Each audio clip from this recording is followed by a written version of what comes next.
It's my pleasure to welcome you to the 5th Annual Summer Institute at the College of the Atlantic. If you're joining in person or remotely, we're thrilled to have you with us. My name is Beth Gardner, and I'm the new chair of the Board of Trustees at the College of the Atlantic.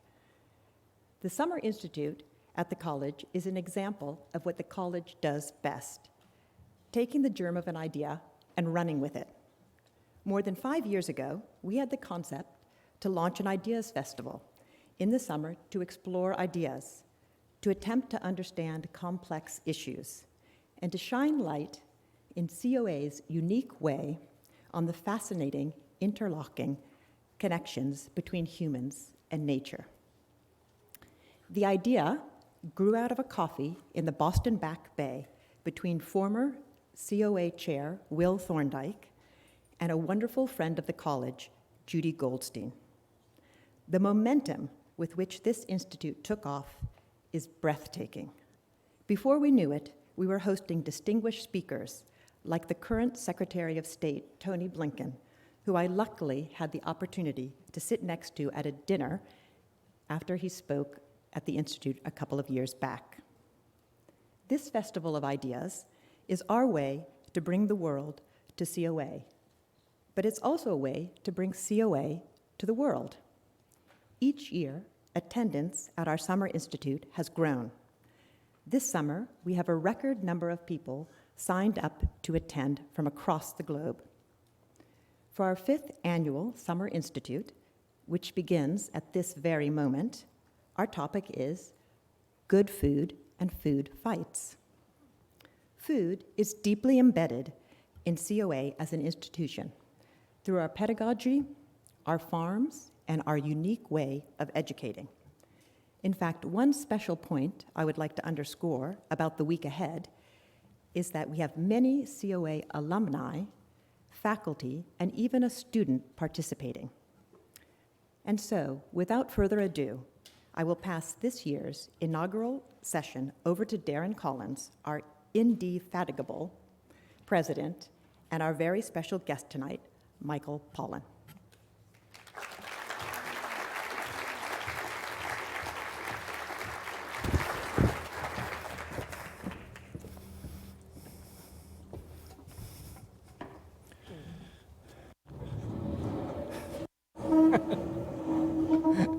Thanks, Wes. Yeah. Thank you, Beth. Welcome, everyone. Those under the tent here, I hope you have enough space, spread out, and watching remotely as well. So my role is to do my best to try and frame the issues and make the whole of the week more than just the sum of the parts by stitching it together from day to day. Now, I know everyone is dying to hear from Michael, myself included, but just give me just a few minutes to set the stage, okay? You'll see that Michael will be joining us remotely. That we put this whole thing together in January, right? In the maw of the pandemic, we had no idea what this summer was like.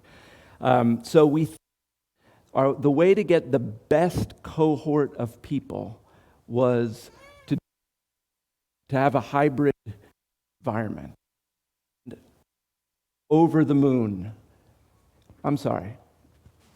Is this cutting in and out, my mic? Yes. All right.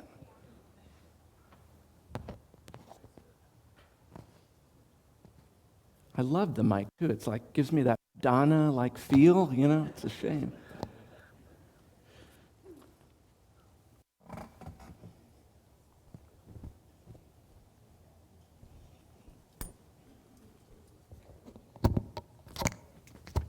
Thank you, Zach. Welcome.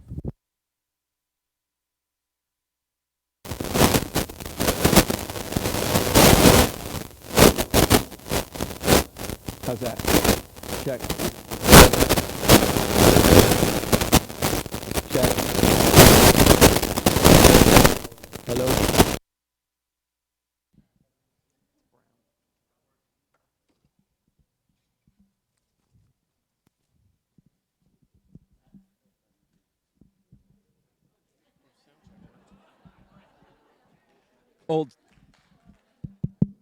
Old school.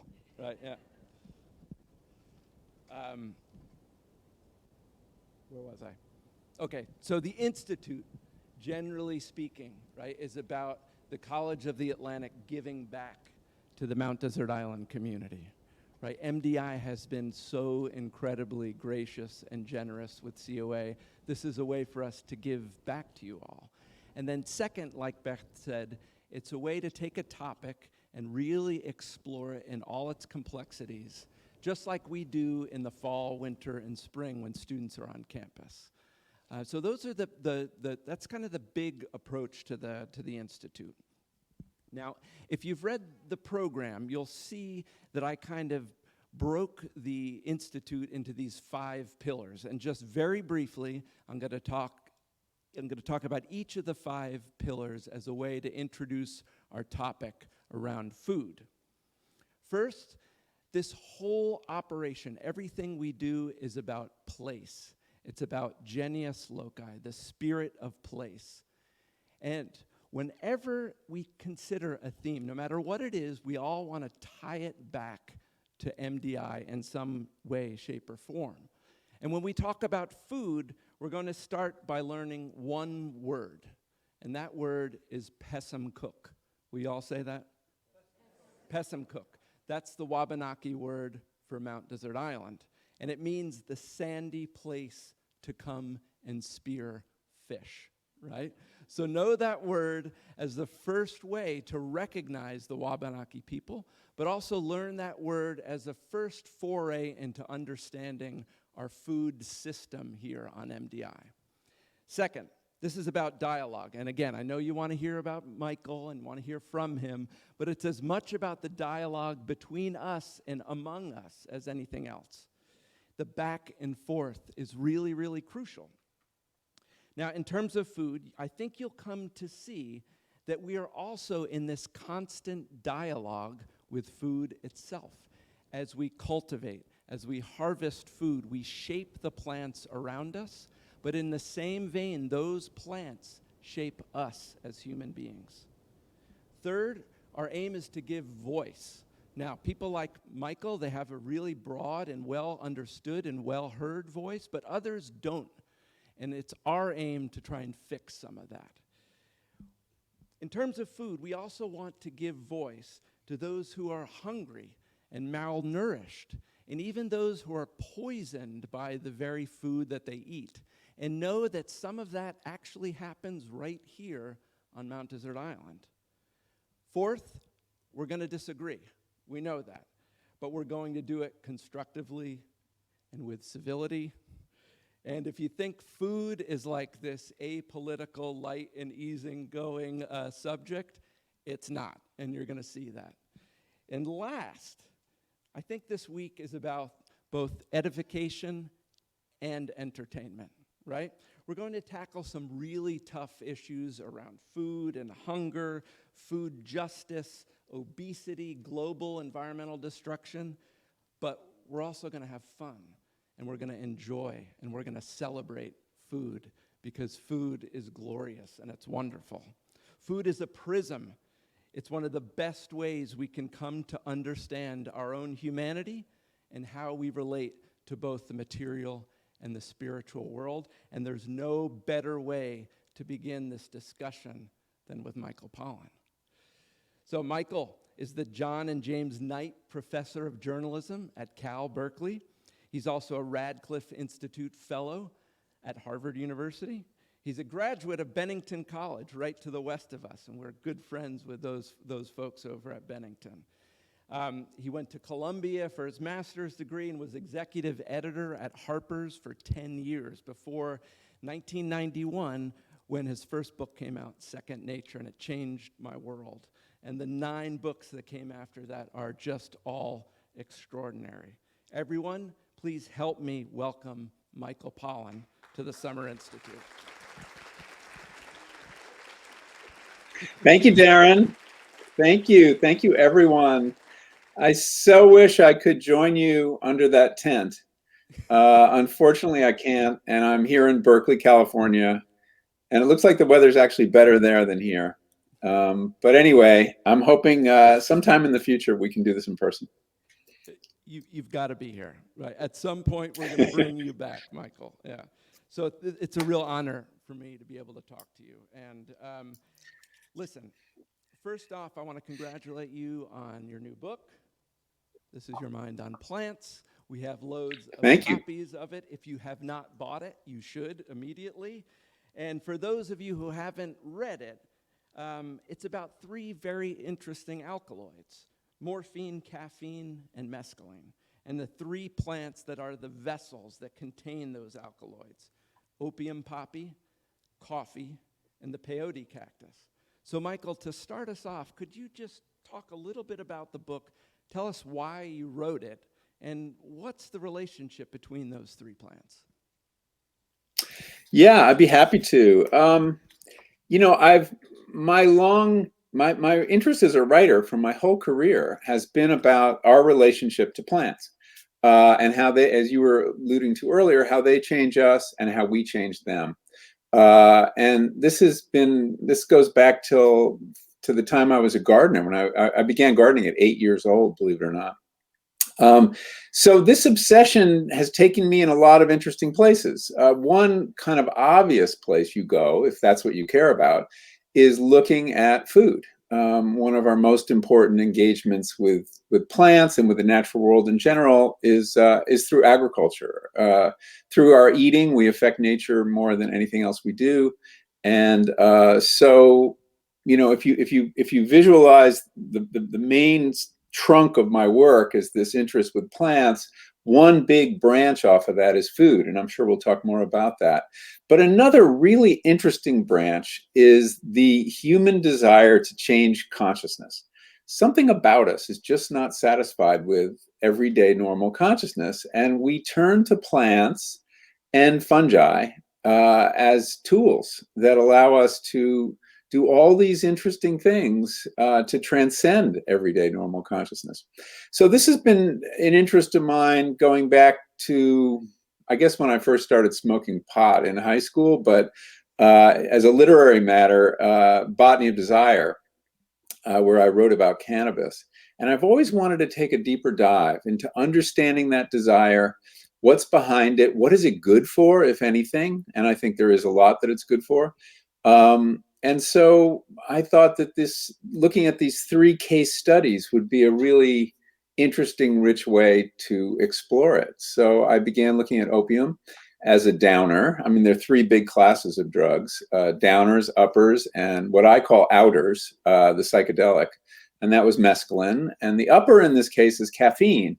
And I very much wanted to include a legal, common drug that we're all involved with. 90% of us have a daily involvement with caffeine, an involvement that in many cases should be called an addiction. And because I think it kind of encourages you to rethink what you mean by a drug. We moralize that word. And yet, for many of us, myself included, I'm sipping a coffee right here, everyday normal consciousness is not the default, is actually caffeinated consciousness. And I learned that when I tried to stop drinking coffee for 3 months and realized I was no longer myself. Myself is caffeinated. So you'd be glad to hear I'm caffeinated right now. Thanks. One of the best parts of this book and a theme that kind of runs through all of your books is what I call like the methodology, like how you go about your work, right? You do it as an investigative journalist, you experiment on yourself, you look into history, you look into the science and the natural history. That's like everything we talk about here at the College of the Atlantic in human ecology. Like, was that by design? Did you sit down at Second Nature and then all through your books and say, this is how I'm choosing to write these books? Yeah, that's a really interesting question. There are 2 big dimensions that you're alluding to in the work. One is that it's really interdisciplinary. And I think that actually was my Bennington education as much as anything, that there's no kind of single best lens to look at any important human or natural phenomenon. There's science, obviously, and we go there first, and we accord the greatest authority to the scientific description of reality. but it's not the only one, and it isn't always the best one. And I was an English major. Believe it or not, even though I am a professor of science journalism, I took no science in college. I went to a very progressive school at a very progressive time where you could get away with that. And I actually sort of regret it. It might have been helpful. But sometimes the poets get there first. I remember the first time I read that a scientific article that found that lycopene, the antioxidant in tomatoes, can only be absorbed if it's accompanied by oil. And then I realized, wow, the Italians figured out that, hundreds of years ago that you should put olive oil on your tomatoes. And now we know why scientifically. Sometimes it's the poets who get there first, or the historians, or the philosophers. So I learned, and this really begins in Botany of Desire, that by layering perspectives, one on top of the other, you could get a truer picture of reality, and that no single window was going to disclose everything. So that's one aspect of the work, and I definitely do that in this book, which looks at these three substances and plants scientifically, historically, philosophically, and personally. The personal piece is really important to me, and that goes back, I believe, to when I was 13, and my parents gave me a copy of a wonderful book called Paper Lion by George Plimpton, a sports writer then, and also the founder of the Paris Review. And he had this brilliant idea for how to reinvent sports writing, which had gotten kind of tired and cynical and dull. And that was to get out on the field. He wanted to write about a book about football. He persuaded the Detroit Lions to let him go through summer training camp and actually start as quarterback in an exhibition game.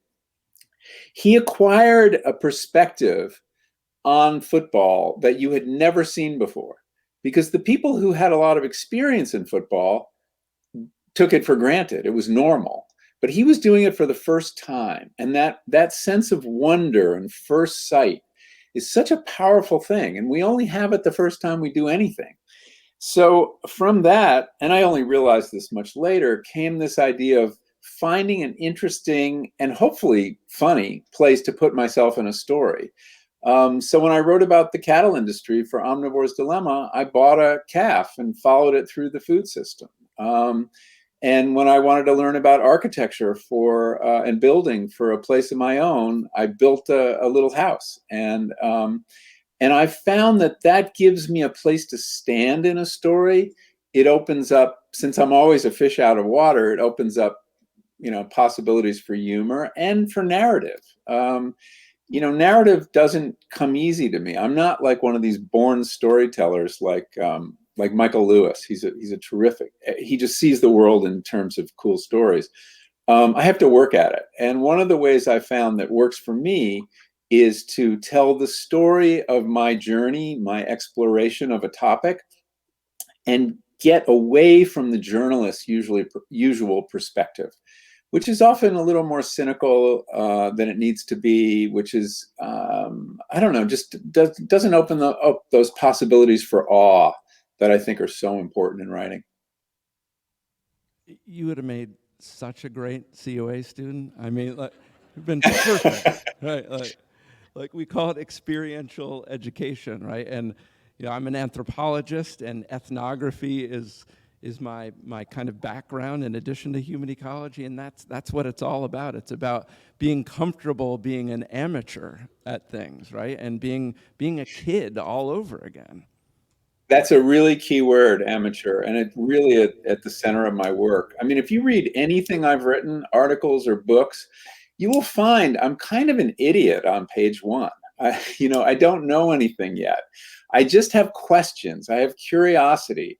And I teach my students, I teach narrative writing, recreate that moment when you just started and you don't know what's going on. And then take the reader on a journey of discovery with you. Don't stand there and lecture at them. And that, of course, is what academics do. It's what they learn in the PhD writing process, that on page 1, you know everything. You are the expert. People hate that. They'd much rather come with you on a trip rather than just be told,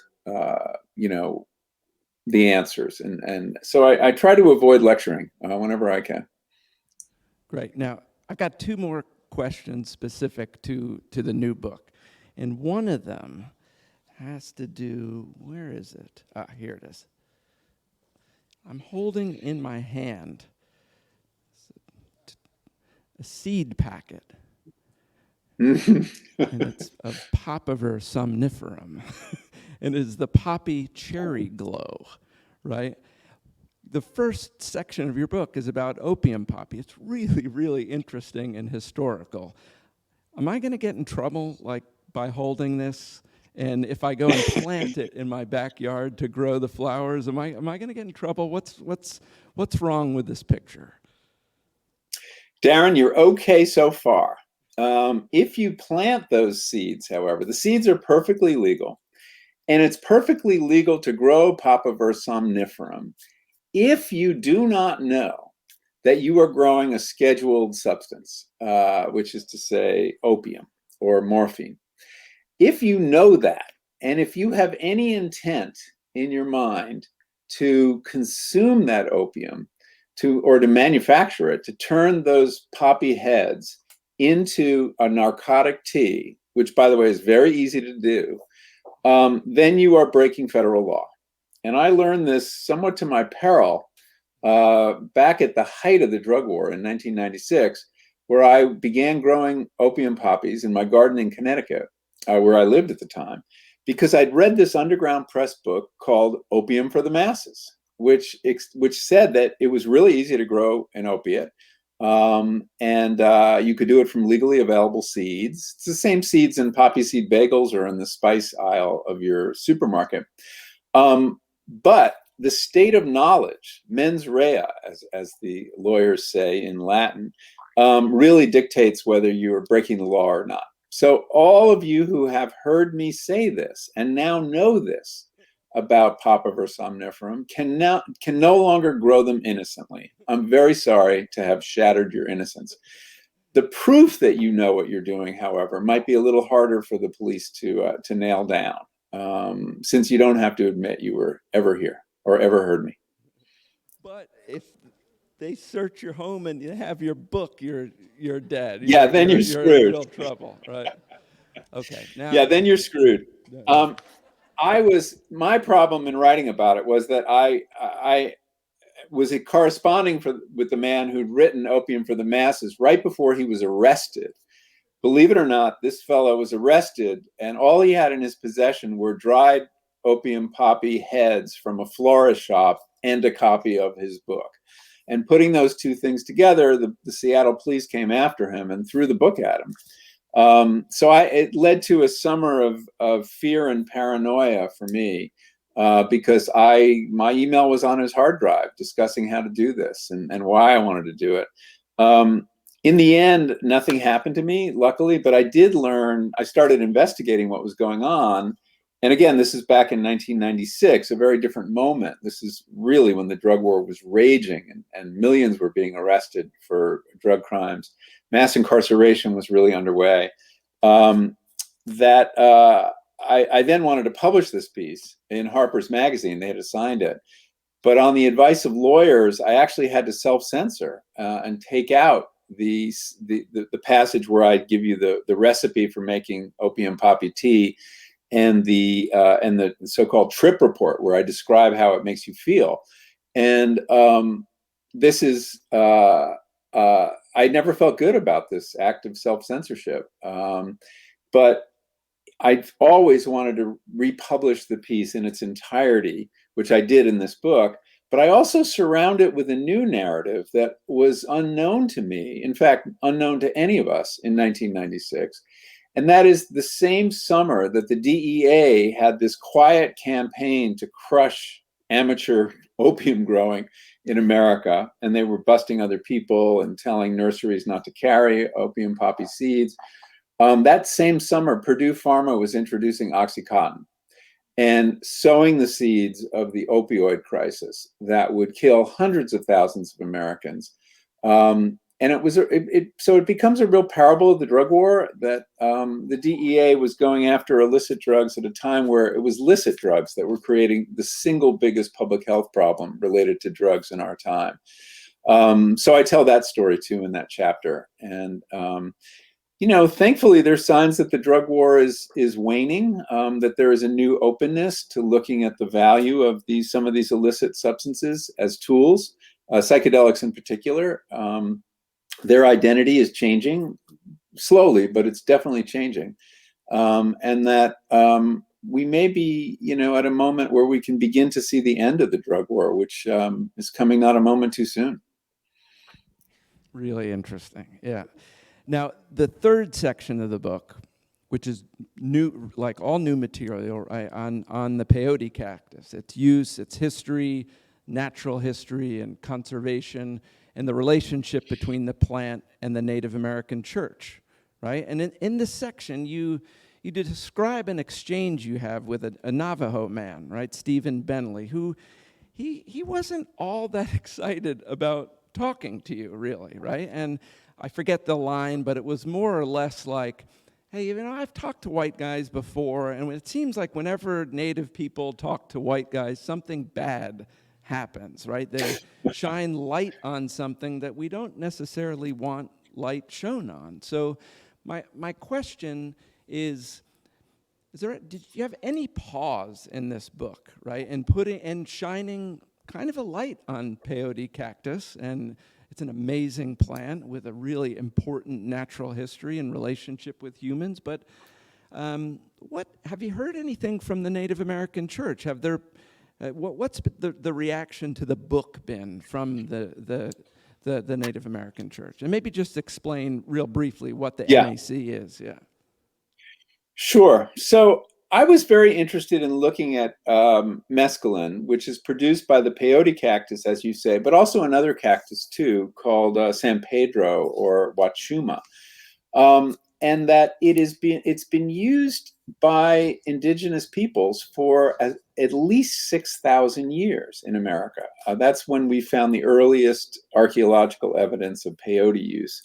And, as we're having the psychedelic renaissance right now in America and in Europe, where we're rediscovering the power of psilocybin, for example, as a healing treatment for mental illness and addiction, I thought it'd be very interesting to take a look at how indigenous peoples have used these medicines for thousands of years. And the most interesting case is that of the Native American church. This is a group, it's an intertribal church. Its roots are in the 1880s. It's not, ancient.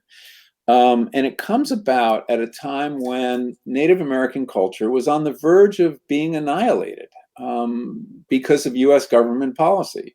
There were massacres and broken treaties, and tribes in the plains were forced onto reservations in Oklahoma. Indian children were kidnapped from their families, had their hair cut off, and were sent to boarding schools whose explicit aim, and this is a quote from the headmaster of one of them, is to kill the Indian and save the man. So at this moment where their culture is about to completely collapse, peyoteism, the practice of using peyote in ceremony, is essentially revived because it had gone on continuously in South Texas and in Mexico for a very long time. And it proved enormously helpful and continues to. The Native American church is now about 250,000 people strong. And they use peyote in a very carefully choreographed ceremony that is a healing ceremony. It is used to heal people who are struggling with trauma, with alcoholism, which became an enormous problem on the reservations. And I actually just got back this weekend from South Dakota interviewing several Native Americans for a documentary version of How to Change Your Mind that I'm working on for Netflix. And so I was a little nervous about what sort of response they had to the chapter, and so far so good. I think that they thought I made the point, and I tried to make it as clearly as I can, that peyote is so valuable to Native Americans from whom we've stolen so much that, given that it's in short supply, non-native people like me, and like most of us in this room, I would guess, should just leave it alone. That if we want to respect this practice, we should abstain from using it, because there's not enough peyote for Native Americans to use. And there's a whole conservation effort going on, a really interesting group called IPCI, Indigenous Peyote Conservation Initiative, which is buying up the land where peyote grows. It only grows in a very narrow band in South Texas.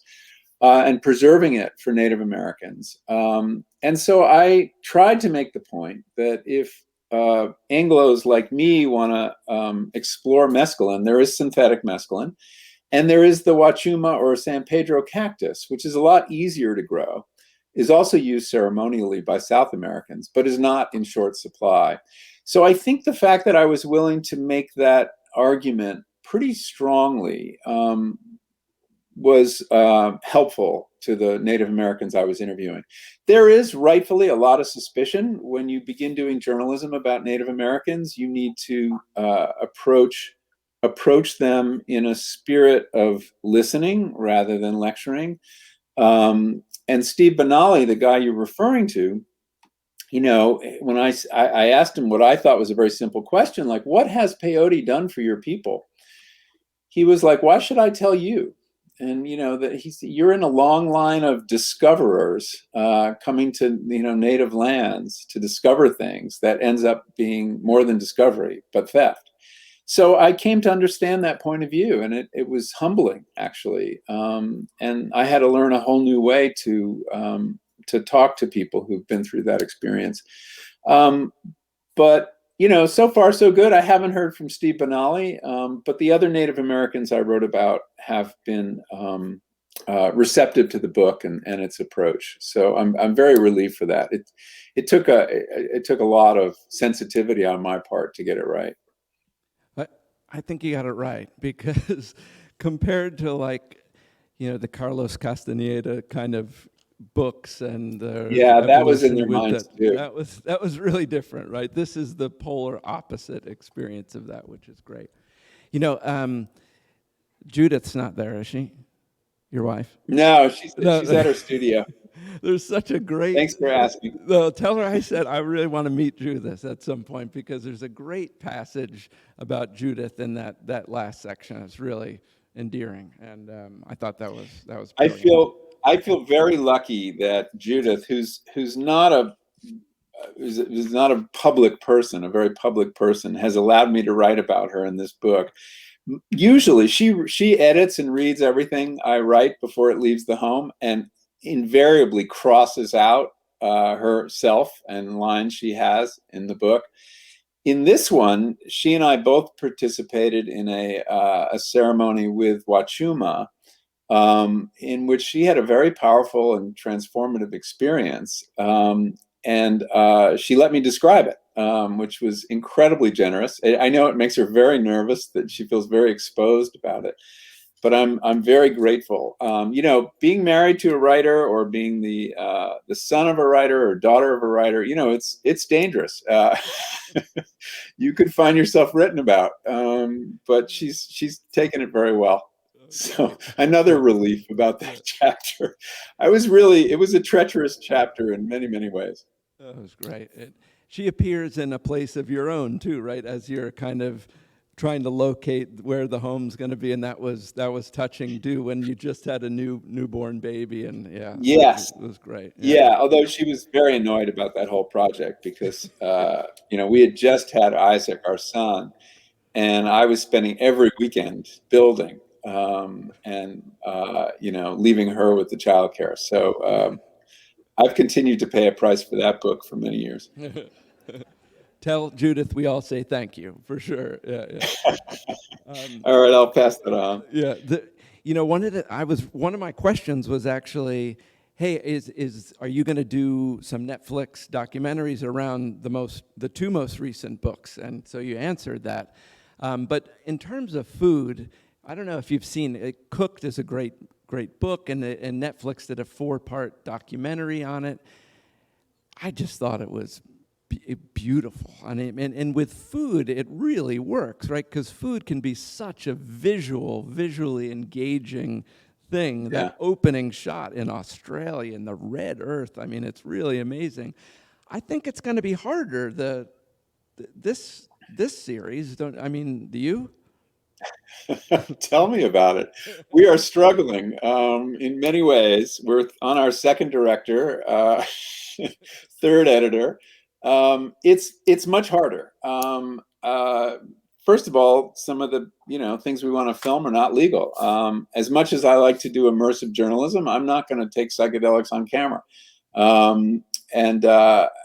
But we're having good luck finding people who have wonderful stories to tell. The whole psychedelic community, the scientists, the patients, the guides, have been incredibly open and generous with us. The challenge is, of course, putting the experience on the screen.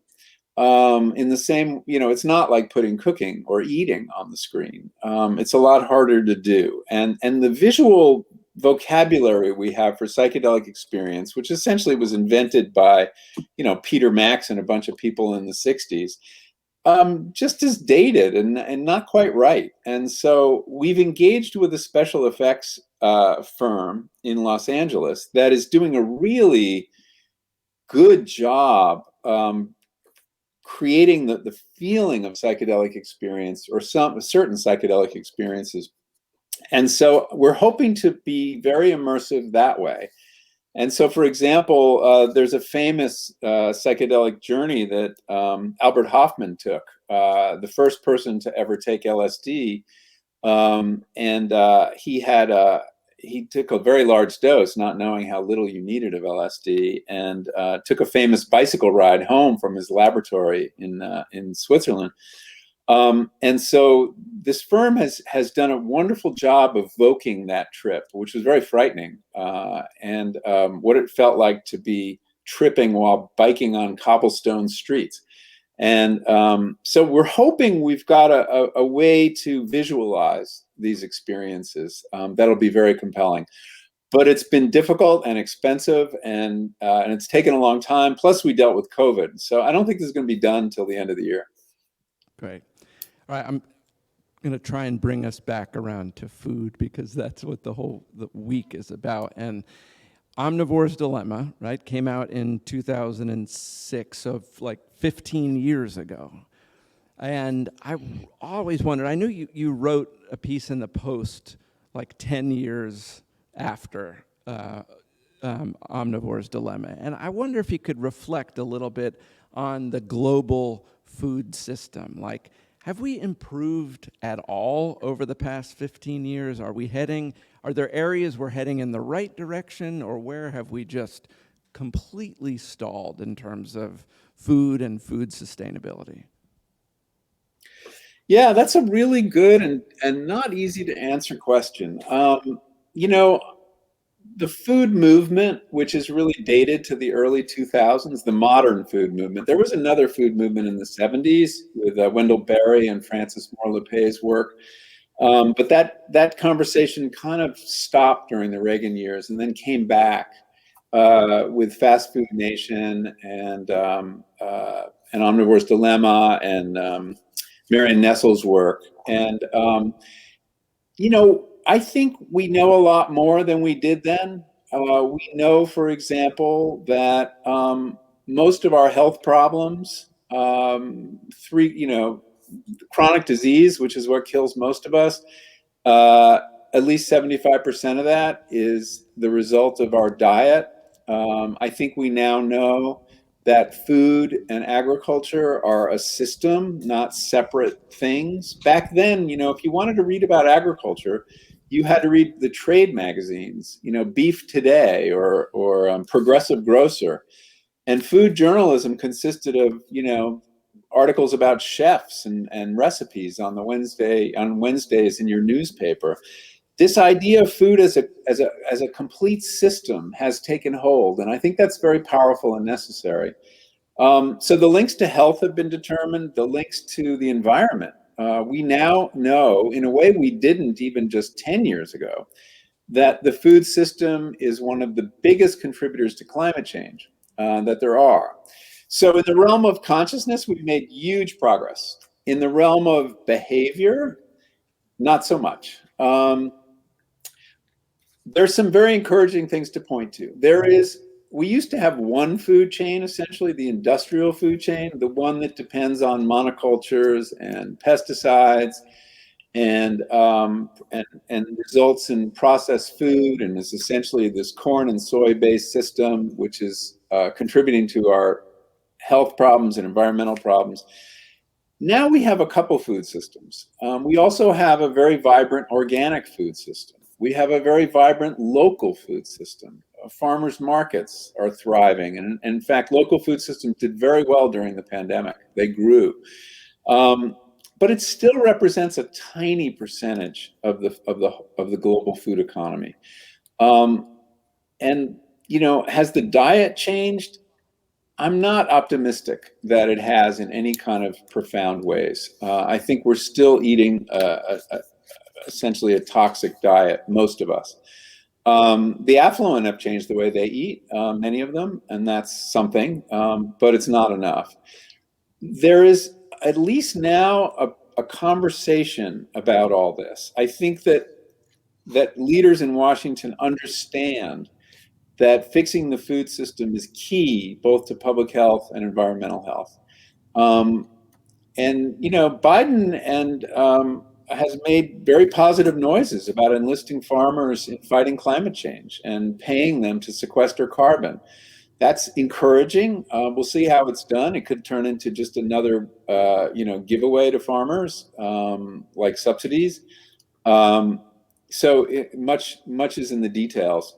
So, you know, I think the conversation has advanced. Changing habit is very difficult, and I think we've only done that around the margins. We're excited later in the week to have Elliot Coleman here, and Elliot and Four Season Farms was a big part of that earliest movement. But we're, I think, constantly rubbing up against this idea of scale, right? Like, how can we scale up the small farmer in a way that supports more people than just the affluent? I'm not sure what the answer is there. Yeah. Well, you know, Elliot is one of the pioneers. He's one of the greatest farmers in the country in terms of innovation and figuring out how to grow beautiful produce in the winter in Maine, which is no small task. But I think if you want to change things at scale, you have to look at agricultural policy. And we have not changed that in profound ways. Our agricultural policy is captured by agribusiness. I talked about giveaways to farmers, but the system is really designed to benefit companies like Coca-Cola and General Mills and make the commodities that they depend on as cheap as possible. Subsidies make it possible for America's farmers to sell their food for less than it actually costs to produce.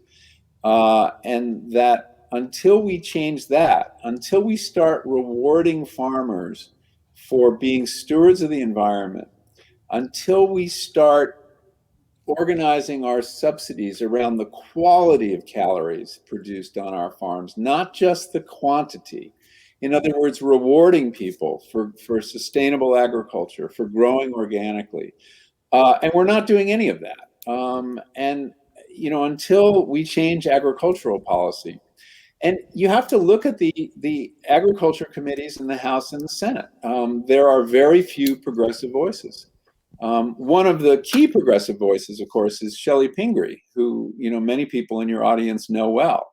And she has brought a fresh perspective to the debates around agricultural policy. And there's a very small handful of people in Congress. I think when the food issue is salient enough that it becomes desirable for urban legislators to want to be on the agriculture committees, and we start calling them food committees and calling it food policy to engage the whole country and not just big farmers and the companies they sell to, that's when things will change. I'm very encouraged that there are some senators now. John Tester is one, who is an organic farmer from Montana, who's speaking out on these issues. And Cory Booker is becoming a really important voice. Now, there's an urban legislator who realizes the importance of food issues. As we build a cadre of legislators who get it, who get the links between agricultural policy and public health and the environment, that's when we'll see change. And that's when we'll start scaling the kinds of alternative food systems we now know how to build, thanks to people like Elliot Coleman. I promise I didn't set him up with the whole Shelley Pingree thing. I mean, he knew that she was talking to you. Hey, Maine's a small state, right? Isn't she yeah. is she one of two or the only Two.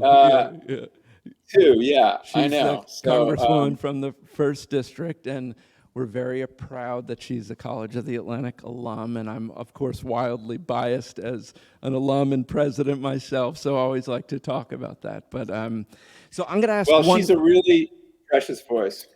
She is. She's a really special person. And so I'm going to ask one more question, and then I'm going to turn it over to the audience. I spent a good 10 minutes blabbing on early about how this is supposed to be a conversation. So I'm going to ask one more question and then turn it over to the audience. Whether you wanted to or not, you're not just a journalist anymore, right? You've done these books, and you've become a public intellectual and an advocate, right? First for sustainable food and food systems and food policy, and then more recently as an advocate for the appropriate use of LSD and psilocybin and others in medical treatments. Like, how does that feel? Like, did you expect you were going to become that going into it? Or what's the next thing that you think you'll be an advocate for, or what?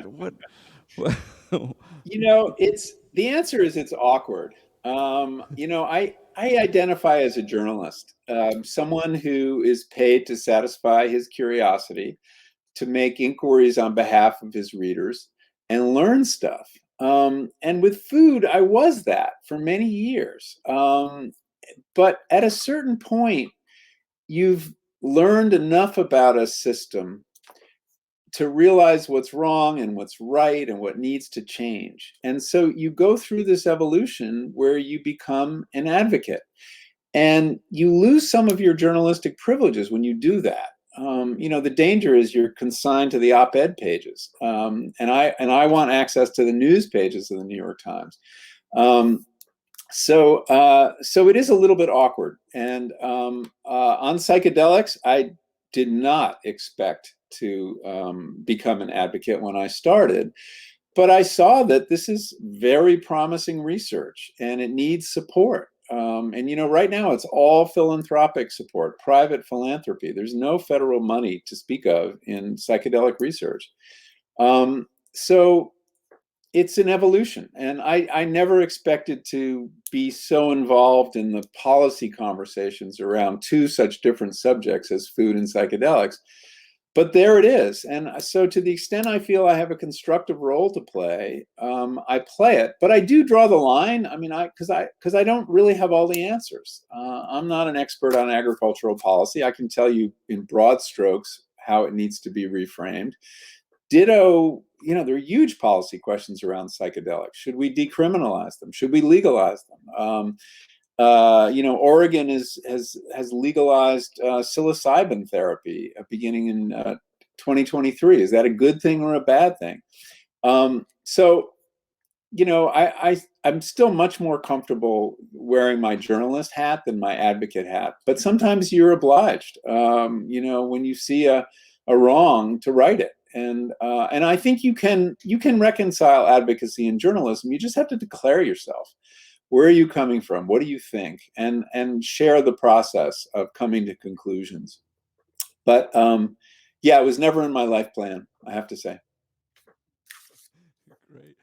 So listen, we have Sean and Wes are walking around with microphones, and we will share them, and are really excited to hear your questions. Why don't we start off here?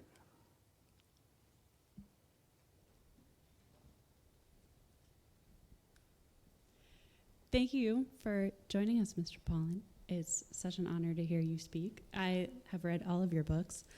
In this most recent one, you compare very eloquently your uncaffeinated adult self to your caffeinated adult self. And I'm curious if you are able to reflect on your uncaffeinated pre-caffeine self, and at what age did you start drinking caffeine? And did you notice a difference in the experience of pre-caffeinated youth and uncaffeinated post-caffeine adulthood? Right. Well, thank you for your question. Believe it or not, I started drinking coffee regularly when I was 10 years old. So I don't really remember my pre-caffeinated self. My dad had a 2-hour commute to work, and I seldom saw him at night. He would get home after I went to bed when I was young. But I would get up early and have breakfast with him, and he drank coffee, black, strong, and I started joining him and started drinking coffee. And I heard more than once that it would stunt my growth. If so, I would have been very tall, because I got to 6'1" or 6'2" without, on caffeine. So I don't have that. I mean, my closest approximation is this caffeine fast I underwent for 3 months, which I found incredibly difficult, but also really revealing. I encourage anyone who has a daily engagement with caffeine to get off it for a little while. That's the only way you will understand its power. And you will get a couple really valuable benefits from giving it up after you get through the withdrawal process, which is really deeply unpleasant. I mean, I had a week where I couldn't really think straight, where I felt like I'd acquired attention deficit disorder. The periphery kept intruding, and I could not focus, and I certainly couldn't write. But after that, I did have the blessings of sleeping like a teenager again. I just had the best sleeps I've had in decades. And that is due to not having caffeine in my system. Caffeine does disturb what's called our deep sleep or slow wave sleep. But the other great benefit was getting back on. The first cup after 3 months off of caffeine is truly a psychedelic experience. And you realize just what a powerful and wonderful drug this is. We tend to moralize addictions and assume that it's a bad thing, that you lack self-control or discipline. But I'm not convinced that there's anything wrong with the caffeine addiction. I think it's a really useful tool, and it actually contributes to our health in many ways. Caffeine, or coffee and tea, it may not be the caffeine, are protective against several kinds of cancers, against Parkinson's disease, against dementia, against cardiovascular disease. There's a lot of reasons to drink it. But connecting back to food, the reason that caffeinated beverages are so good for us, and leave aside Coca-Cola and sodas, which are also caffeinated, but coffee and tea, is that, believe it or not, coffee and tea are the leading source of antioxidants in the American diet. That tells you how few plants we're eating, because all plants have antioxidants, but we're not eating a lot of vegetables. And so we're getting what we need from coffee and tea. So if you do give them up, be sure to eat your spinach. So anyway, it's an experiment worth doing. It was one of the harder things I've done. It was the opposite of, the usual kind of immersive journalism. It was a lot easier to take psychedelics than to give up caffeine. Alan here. Yeah, hi. I would like to ask you like a personal question. And this goes back to a few years ago. I was lucky enough to be at Salk Institute when you gave a talk about one of your books, and you mentioned your son was on a white diet, and then he worked for Chez Panisse, and he was eating foie gras and squab, etc. So I was wondering if you could explain that to the rest of the audience. But the gist of it is, how would you feel if your son reads your new book and he starts taking opiates and becomes addicted, and there's an opiate crisis going on right now. Okay. Well, first, I want to compliment you on your memory, which is superb. I was describing then, and it was several years ago, that my son was the pickiest eater imaginable. And he had about 8 years where he only ate white food. And indeed, his eating habits really were one of the things that inspired me to think hard about food and our relationship to it, because his was so perverse. And it was only after he got an internship in high school at Chez Panisse that he really learned how to eat well at the staff meals there. So good memory. And that whole period that he was eating white, he was dressing black. He only wore black clothes. We subsequently learned that he had just these intense sensitivities to taste, to smell, and to color. And so he was doing all he could to mute this. As he got older and learned how to handle the intensity of his sensory experience, he actually became a wonderful eater. He started wearing Hawaiian shirts also. And now loves to eat, eats everything, and is a very good cook. And his aesthetic sense has been channeled into architecture. He's now studying to be an architect. So all's well that ends well there. I didn't start on these drug experiments until after he had graduated college. But we've had a lot of conversations about drugs. First of all, I don't advocate anyone taking morphine or heroin or using that drug recreationally, because it is risky. In terms of psychedelics, he had psychedelic experiences that he shared with me. And I shared mine with him, and we had a very open conversation. I think we need to learn to speak more honestly to our children about drugs. I think using certain substances when you're young is a bad idea. I think using an ego-dissolving drug, potentially, like a high dose of LSD or psilocybin, before your ego has formed, might not be such a good idea.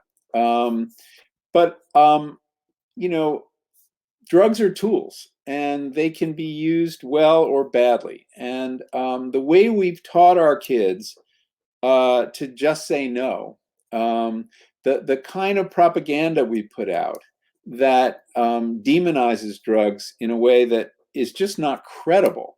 I mean, I named this book, This Is Your Mind on Plants. It's a parody of that famous commercial, this is your brain on drugs. And you remember that guy cracking an egg into a sizzling pan and then holding up this pan and said, this is your brain on drugs.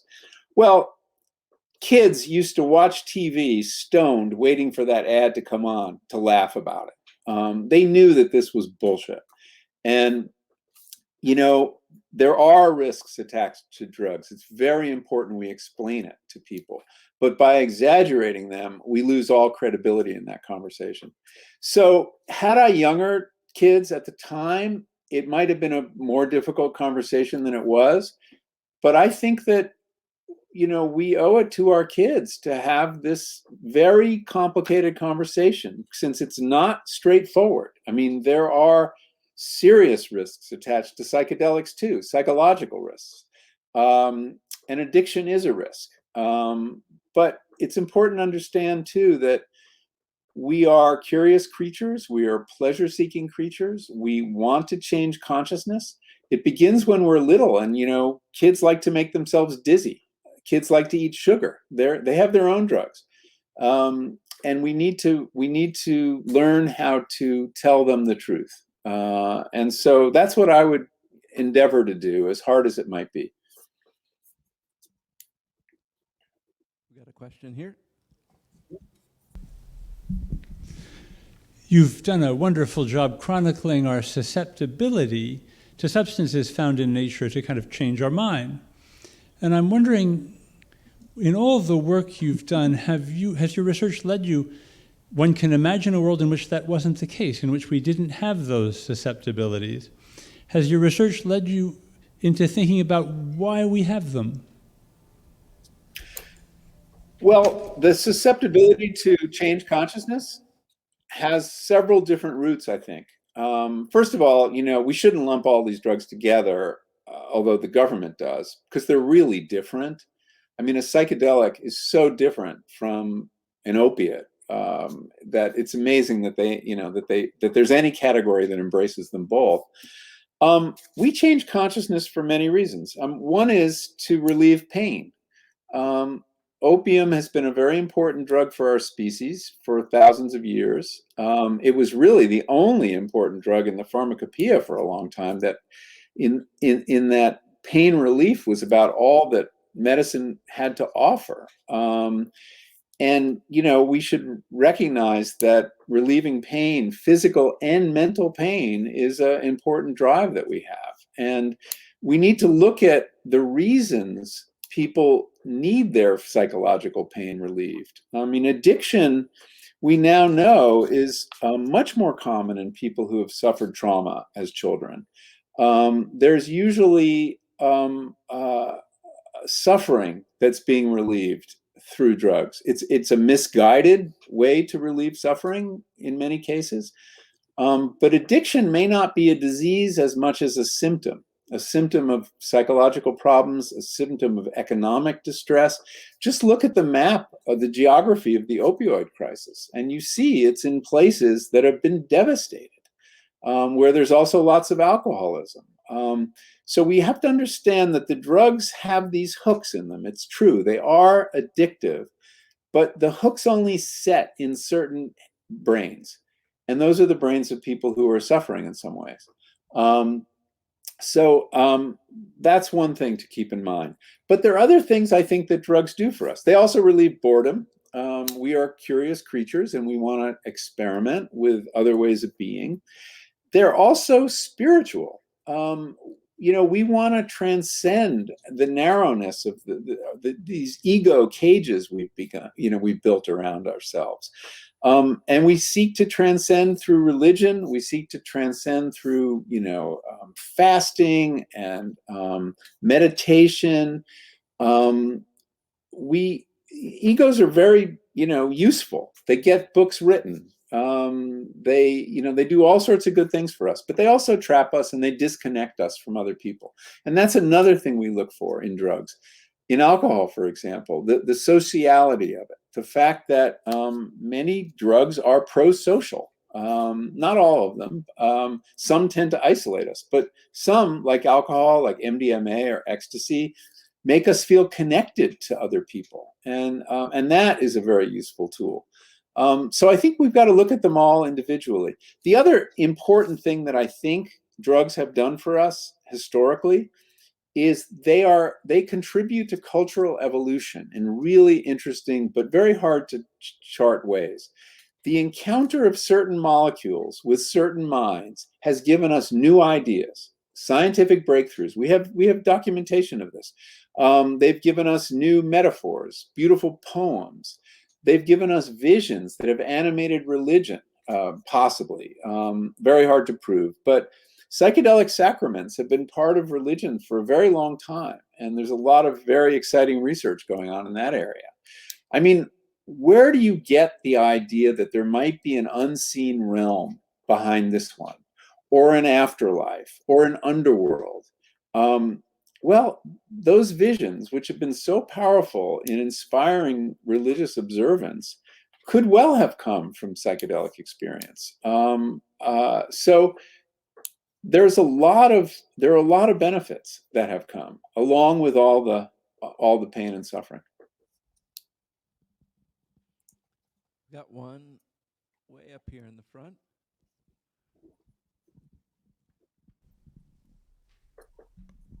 Hello. I'd like to turn the conversation from agriculture to aquaculture.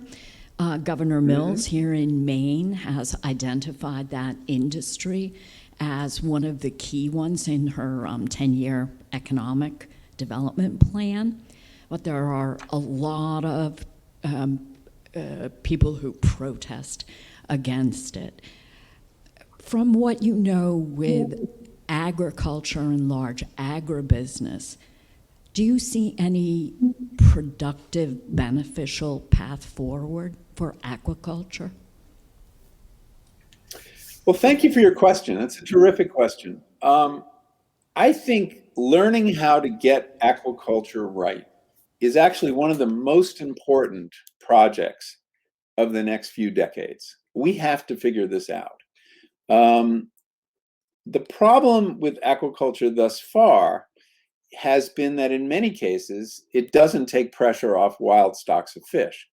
If you're feeding your fish other fish that you're getting in the wild, even if they're little fish, you're screwing up the ecosystem, the ocean ecosystem. So the challenge is in fish aquaculture is figuring out what to feed fish that doesn't have huge environmental price tags. One idea that I think has great potential, and I should preface this by saying that I really know very little about aquaculture, okay? So factor that in for people in the audience who know more than I do. There's all this talk of insect protein and that we should be eating more insects. And I understand the logic of it. They're cheap and easy to produce. You can produce them sustainably. But I would much rather have other animals eat the bugs, and then we eat those animals. And that fish really like to eat bugs, many kinds of fish. So I think that that's one interesting avenue is using insect agriculture to sustain aquaculture. But you know, we're repeating some of the same mistakes that we've done with terrestrial agriculture, which is to say too many of the same kind of creature in one space, monoculture. Monocultures are the great evil of agriculture. It's the original sin. It really accounts for all the problems, the need to use chemicals, the need to use antibiotics. All this grows out of the risks of putting too many identical species in the same place. And so we also have to learn how to diversify aquaculture to make it truly sustainable. And there's some interesting experiments going on. There's a guy named Brent Smith in Long Island Sound who has these integrated systems. They're a little bit like a aquaculture version of Joel Salatin's Polyface Farm that I wrote about in Omnivore's Dilemma, where he has 6 or 7 species and they're all performing ecosystem services for the other species. And so how do you do that? Well, you combine seaweed agriculture with mollusk aquaculture with fish aquaculture, and you have to understand the ecosystem and then create a model of it that feeds people. So I think we should be putting tremendous resources into solving these problems. We need, the fisheries are really in trouble. We have to not only take pressure off that, but also make seafood available to more people. It's one of the healthiest things you can eat. The lack of omega-3s is a tremendous public health problem, especially for the poor. So yeah, I think there's great hope. I think there's great challenge too. A lot of the aquaculture we have now is not very good, with the exception, I suppose, of mollusk aquaculture, which of course doesn't require feed and leaves the water cleaner, I guess, than the clams and mussels and oysters find it. But I just think if a young person who wants to dedicate themselves to solving the food problem and has a good head for ecology, there's no more valuable way to invest a career than innovating in aquaculture. Talk about a local contentious issue, Michael. I don't know if you know, right out a few hundred yards from me is Frenchman Bay, and we are addressing a very, very enormously large finfish proposal for aquaculture that people are very unhappy with. At the same time, we have really small, family-sized kind of mollusk and also seaweed aquaculture going on, and so it's a really, really touchy issue here on the coast of Maine. I think we could do one more question and then peel off. What, sir? Thank you. You know, I think when we look at these intoxicating substances, whether they're marijuana or alcohol, peyote, psilocybin, the human beings have always looked to be intoxicated in one way or another. I mean, I think Moses came down from Mount Arafat to find a bunch of Israelis drinking and partying. The thing that I'm thinking about is someplace I read that a fellow said, marijuana introduces you to yourself. When people take an become intoxicated, they are, basically all of us are always dealing with two realities. There's the reality out there, and there's the reality of ourselves. The intoxicating substances are likely to give us insight into our own reality, but they're also may, at least, you know, in some cases, distort or suppress the perception of the outer reality. And I think in a lot of cases when you read the literature and those who are kind of like talking about their experiences, they make a category mistake where they think that what they've learned while they're high is something about the outer world, and it really isn't. It's about the inner world. And I guess if you have any thoughts along those lines. Well, that's a very difficult philosophical question and a really interesting question. First of all, I think it's different with different intoxicants. I don't even know if I would call a psychedelic an intoxicant, but people, yes, do learn things about the inner world. I think the outer world is actually more influenced by the inner world than we think. You know, I think that a lot of what we perceive as the real world out there is something that we generate from within through predictive processing. I mean, the brain works by not simply, the senses are not simple windows taking in information. We are projecting a hallucination of reality that's controlled by our senses and corrected. So it's not as sharp a distinction as you're drawing it. I know that sounds weird, but that's kind of where consciousness science is taking us. But there are also cases where people get insights into the world, real world insights. I mean, I think about Carey Mullis, a great scientist, recently died, who invented PCR, the polymerase chain reaction for generating many copies of DNA. It's at the basis of so much science now, and genetics in general. He said it was on LSD that he was able to kind of, as he said, sit on the molecule, the DNA molecule, and observe how it worked. And it gave him the insight that allowed him to come up with this technology. So I'm not saying that happens to everybody. It's very rare, but there are people who actually get insight into the nature of reality. Some of the most common insights on psychedelics, such as the fact that we are all connected, I think are more true than the usual ego consciousness, which sees us as being very disconnected from one another and tends to objectify the other. The fact that on psychedelics you tend to see the subjectivity all around you of other people, of nature, I would argue that's more accurate. So it is true though that there are intoxicants that kind of lie about the nature of reality and do. But as ever, I mean, I think we have to be very careful in making distinctions and looking at these tools. And you know, some of these drugs are escapist, but others are the opposite. Psychedelic experience is not really escapist. It's really hard work. Whether it's holding up a mirror to yourself or to reality, it's intense and it's hard, and I don't think anyone does it to escape. They do it to go in deeper. Not everyone, not always, but often.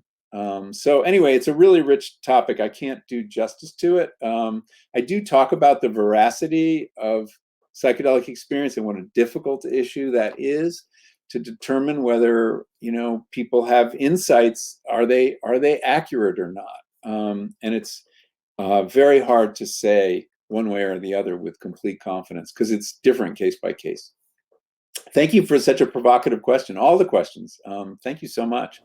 And thank you all for being here and joining me remotely.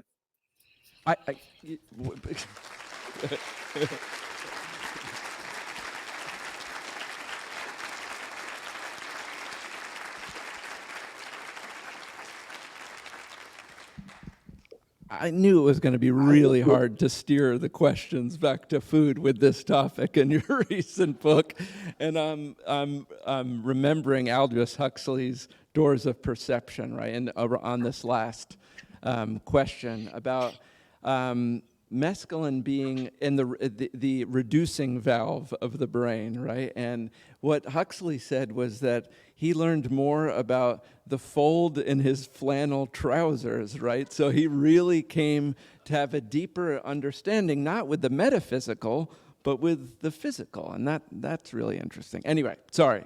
Michael, this was a real honor for me personally and for the College of the Atlantic, and we would love to have you back at some point, love to show you around Mount Desert Island.